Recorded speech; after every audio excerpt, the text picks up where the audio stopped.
जिस स्कूल में मैं था 10th तक, वहाँ पे मेरी इमेज ऐसी बन गई थी कि ये बंदा बहुत ही रिजर्व्ड है और बहुत ही थका हुआ है। मतलब आज जो आप देखते हो उससे बिल्कुल ही ऑपोजिट। कोई फ्रेंड्स नहीं, ना कोई लड़का ना लड़की, एक आध कोई फ्रेंड होता था, वो भी किसी दिन अगर जैसे होता नहीं छुट्टी मार लेता है, या अगर वो मेरे से बात करना बंद कर देता था, किसी और से बात करना शुरू कर देता था, तो I used to feel insecure. अब मेरा क्या होगा एक ही दोस्त है ले दे करके, अगर वो भी होता नहीं ग्रुप बनने लग जाते हैं, लंच ब्रेक में जाना है तो उसके साथ में जाना है, उसके साथ में हंसी मजाक, हमारी एक ट्यूनिंग थी कि मेरे जोक वो समझता था, उसके जोक मैं समझता था। ऐसे 11th में जो टर्निंग पॉइंट की आपने बात करी कि भाई टर्निंग पॉइंट क्या था, तो 11th standard was the biggest turning point of my life. क्योंकि 10th में मुझे समझ आ गया था कि इस स्कूल में अगर मैं रहा तो मेरा कुछ होने वाला नहीं है। तो मैंने डिसीजन लिया स्कूल चेंज करने का। I was in Kirorimal college, क्योंकि वहाँ पर बहुत ज़्यादा अटेंडेंस का पंगा नहीं था। 2 साल किया अच्छे से, मार्क्स भी ठीक ठाक आए थे। पहले साल में it was around I think 65% something, second year में इट वॉज अगेन अराउंड 60-62%। वही जैसे एग्जाम आ रहे होते तो उसके 1 महीने पहले वो सारी उठा ली, तो 10 ईयर्स उठा लिए, वो सब किया और जाके लिख के आ गए, अच्छे खासे मार्क्स आ गए। लेकिन 3rd ईयर में उसको भी छोड़ दिया पता नहीं क्यों छोड़ दिया। तो मैं आपको ये नहीं कह रहा कि आपको भी यही करना चाहिए, बट स्वभाव मेरे अंदर से आता था कि नहीं यार अब इसमें कुछ पढ़ा नहीं है, कि इसमें अब कुछ नजर नहीं आ रहा है, तो I used to just leave it. वो थोड़ा और बड़े लेवल की थी, वो बंद हो गई, तो उसका नाम मैं ले सकता हूँ, जापान लाइफ नाम से थी। तो वो उस टाइम पे बहुत चलती थी। मतलब वहाँ पे ज्वाइनिंग जो थी दैट वाज अराउंड 70,000 रुपीज़ की ज्वाइनिंग, और वहाँ पे गेम भी बहुत बड़ा था।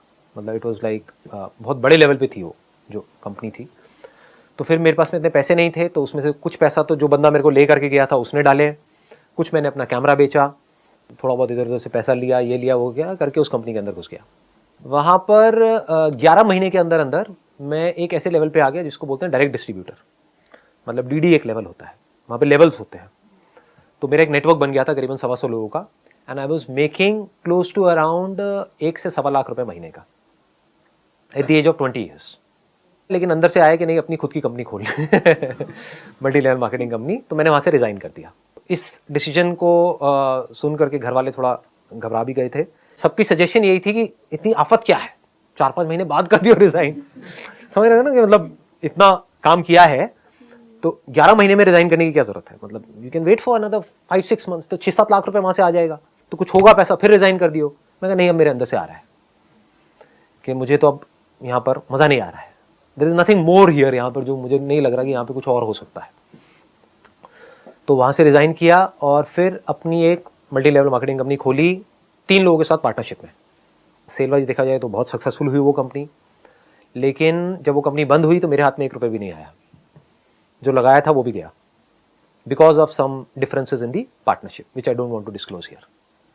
उसके बाद में मैंने वहाँ से जब निकला तो मैंने अपनी एक बुक लिखी नेटवर्क मार्केटिंग के ऊपर, वो आपने देखा होगा सेमिनार के अंदर, उल्टी किताब। वो भी फ्लॉप होती है। इमेजेस बाजार के ऊपर काम शुरू हो गया था in the year 2005। This was again a turning point of my life, क्योंकि अगर ये नहीं करता तो आज भी मैं फोलियो शूट कर रहा होता, जहाँ पे पैसा तो बहुत आ रहा होता लेकिन अंदर से सेटिस्फैक्शन जीरो होती लाइफ में।